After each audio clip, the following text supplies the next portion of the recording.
Hey everyone, just want to make a quick tutorial and show you how I made this rock impact sound and kind of walk you through um, how to do something like this. So here's what it sounds like.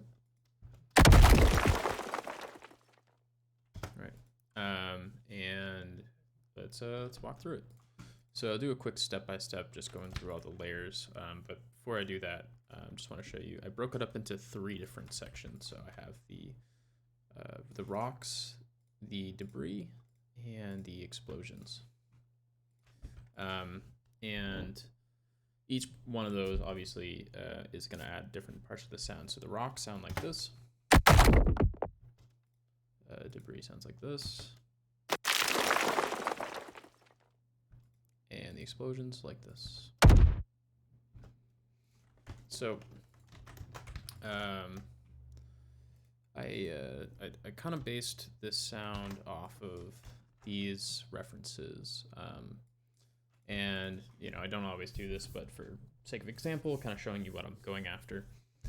And if I solo this and allow it to be heard, there's these explosions, and I really like the way that you're going to hear there's a kick. And if I zoom in, there's this sort of like kick punchy impact right here. And this sort of like kind of lives on its own. And I really wanted to replicate that sort of sound. So there's going to be a bunch of buildup and noise that kind of comes into this transient, but then everything kind of ducks out, and then the rest of the sound kind of comes out of this second impact. So this kind of hits, and then the rest of the sound continues. So kind of want to go for that sort of vibe. Right, so just that impact. Right, kind of has like a sort of thing. And this sound too, I really like the way that there's this like low mid growly bit, and also has these like really punchy transients that, even though the sound is a brick, the transients still are really clear. You have this really nice, like I really like that. And just some of the designed impacts that Boom made in a lot of the sounds that we're going to be using in this.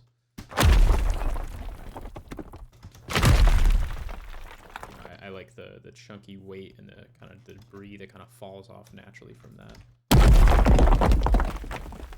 This has a couple transients like and one of the things that on these sounds in particular I actually tried to avoid was the low end sort of really resonating out for a while.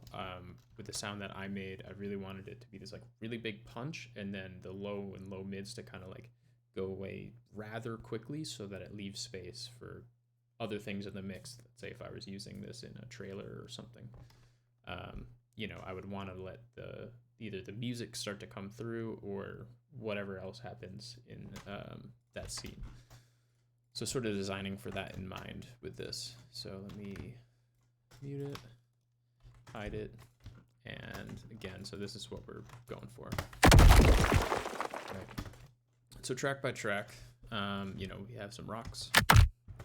It's probably actually like a nut or something cracking. Some of that. These are some sort of design sweetener layers I'm going to show you in just a second. Right, just some like filtery, growly, sort of downward moving sort of sounds. They're pretty tonal. The debris, I'll just do it all at the same time. But, right, so you have some higher stuff. These are a couple lower. Right. And then the explosions, I kind of broke them up into two sections. So you have the first initial transient and then the second transient. And so the first one sounds like this, right? And this second layer in both examples is going to be mostly this stereo sort of thing. So if I open this EQ, I'm really pulling back on the low end and just letting this one shine. But it adds a lot of like width to the impact that without it, right, it just kind of pushes it out just a little bit. And again, right, exactly, just kind of pushes it out a little bit further. And so yeah, so first thing, I'm just gonna show you how I made the debris and these design debris sounds. So I made these all in Radium because it is, in my opinion, one of the easiest ways to make debris sounds.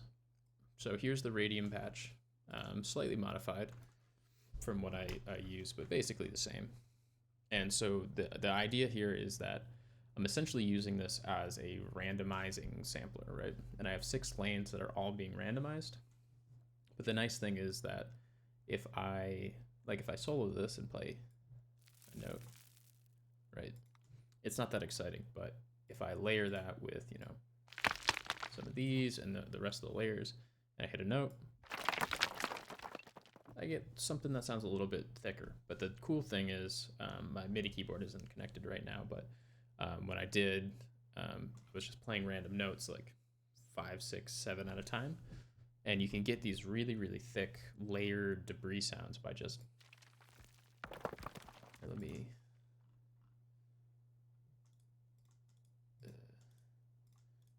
fix the edits I made to these, right?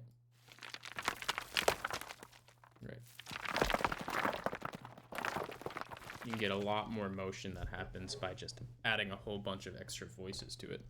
And this sort of thing would be a lot harder to design manually because you'd have to have like 30 layers deep, and just doing it with a few MIDI keyboard notes, or even just playing it on the keyboard roll here, it becomes pretty simple to just create these like large textures. What's even cooler is that you can then process through a VST rack after. This one's kind of ridiculous, but right, you can get these really thick sounds really quickly, record them out, and then you have them in your library forever, right? And so the cool thing about Radium is that let's say I wanted to either change this or swap out some samples. Now that I have it set up, all I have to do is, if I find a, turn off VST rack, find something that might have been, sure, right? So let's say I wanted to replace one of the layers with this. If I hit Shift R, it now puts regions around each one of these, and you know, see it missed this, so I can just solo that, or select that, hit R, and then add some of these regions back. And now if I go up to the sampler, I can then load it in, and now I've replaced this with this sound, right? And so what's cool too is that it's also letting me add a bunch of randomization to these layers as well.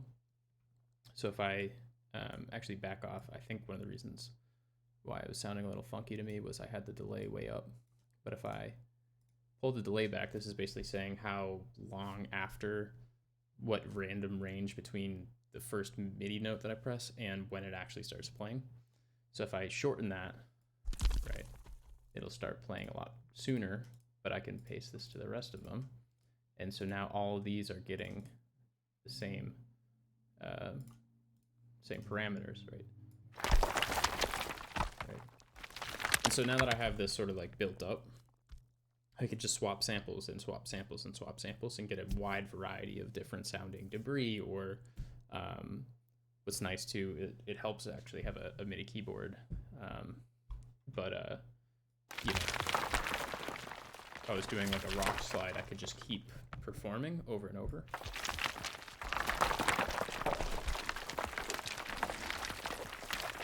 Right. And I can get these long, like consistent, constant debris sounds that for like game audio is super useful, because then I can turn that into a looping sound. If there's like a rock slide or whatever else you're making at the time, right? And so what I did then for the debris was I made that, right? Then if I go and I find, this is one of the sounds that I made.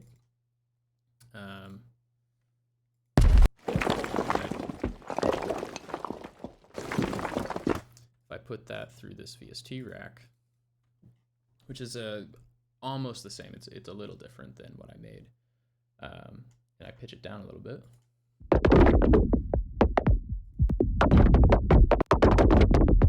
Right, I can get these kind of thick, filtery, tonal, resonant sort of sounds, right? And, you know, if I solo this, right, most of that motion is happening from Filter Freak. If I turn this off, right, it's just slightly chunkier sound. But the cool thing is with Filter Freak, what I'm doing here is I'm letting it open, but I'm not letting the high end in, right? I'm letting it go, right, almost to full. And so that combined with M ratio MB over here, I think if I turn that off, this is what it sounds like before. And then with M ratio MB, right, it takes away a lot of the noisy high end. And then that combined with Filter Freak has this like really overly clean, overly low end focused sound, but then I can use it as a sweetener. And then I basically printed a whole bunch of this stuff, brought it into my Reaper session, and then that becomes these layers, right? You know, if I come back, right? And on its own, it's not a very good sound. It would be hard to use on its own. But if I were to then say, play the sound, right? And then I get rid of these, right? A lot of the body and the weight of the sound kind of gets taken out of it. And because those sounds have next to no like extraneous noise in them, they just support really, really, really, really nicely underneath. That was a lot of reallys. And they're there when you need them, and then I can fade them out and kind of get rid of them without getting in the way of the high end of these layers, right? And so that sort of stuff is super helpful. And so going with these layers, right? These layers were sort of a lot of these like rock cracking sounds from the debris or the destruction area. And so what I did was, let me get the preset and load a bunch of plugins. And so that's, this is the preset, roughly what I used. And so, you know, the before and then the after. And it really thickens up these transients, and really kind of like, it emphasizes the ones that kind of pop out a little bit more. And then it gets lowers some of the extraneous sort of like the detail in between it, and you just are kind of left with some of these chunky transients you can cut out. Right.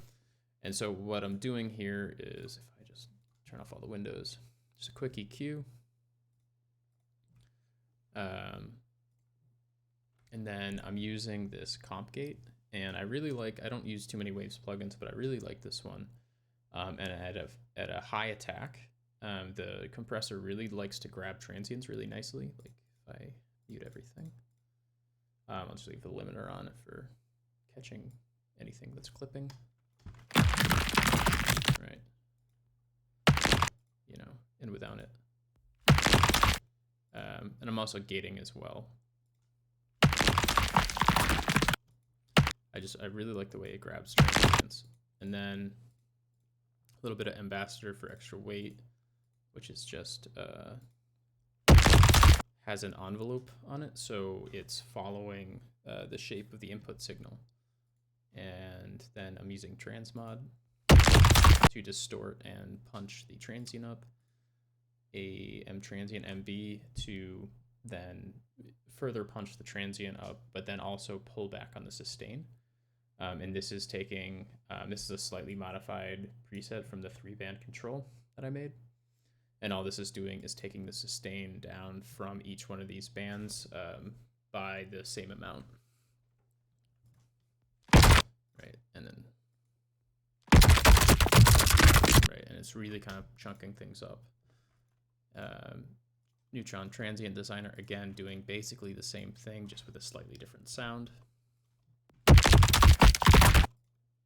More comp gate. Again, I just like the way it kind of grabs the transients. Kind of mellows things out a little bit. And then on select sounds, I believe some of these explosions, I think I used a little bit of Filter Freak. Right. And this is just a really quick attack, slow release. Right. You know, on some of the cracks. You know, it's just adding a little bit of extra motion to the high end so that it gets out of the way when you don't need it.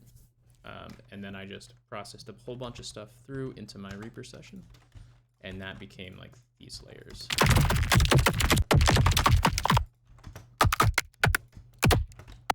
Right. And so all I really did from here after I had my layers, and the nice thing about VST Rack is all these layers have the same processing on them, so I don't have to worry, one, about my CPU getting messed up because I have the processing already rendered out, and then two, like if I don't have I don't have to worry about ever recreating the sound again because I already have it in audio. If I need to kind of get back to it, I can just go to the session and pull it out. But excuse me. So when trying to going back to this sound, right? When I was actually, after I pulled in all the session, all the source, I wanted to sort of recreate this sort of vibe. So I kind of looked and I saw it's about 2 frames long. There's this like this big soloed out impact. And so what I did was with the rocks and debris layer, I literally just muted everything in this corner, and this is gonna like let everything kind of the entire mix then gets devoted to just this one moment where you hit the transient of the explosions, right? And so that sounds a little weird on its own. It has this weird stutter to it.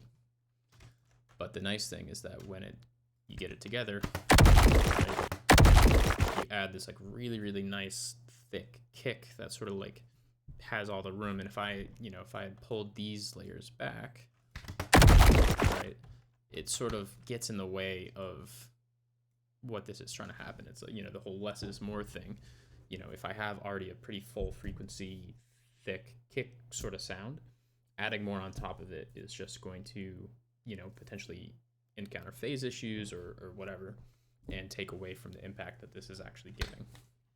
And then this transient right here really is just reinforcing this, right? Because we have the main impact out of the way.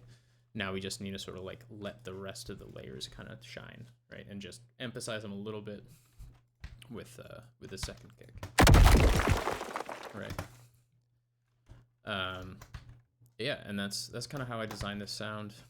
And if I were to do this again, right, the good thing about having all this source already printed out is all I really need to do now is just take this source, and now I can design all my variations if I was making this for a game or whatever, right? Or just more content for a library that I'd be using or be making, right? And that's just a quick little demonstration on kind of how I made this sort of sound. But yeah, if you have any questions or if you have anything you'd like to see in the future, shoot me a comment in the comment section or yeah. So thanks for watching, and hope you have a good one.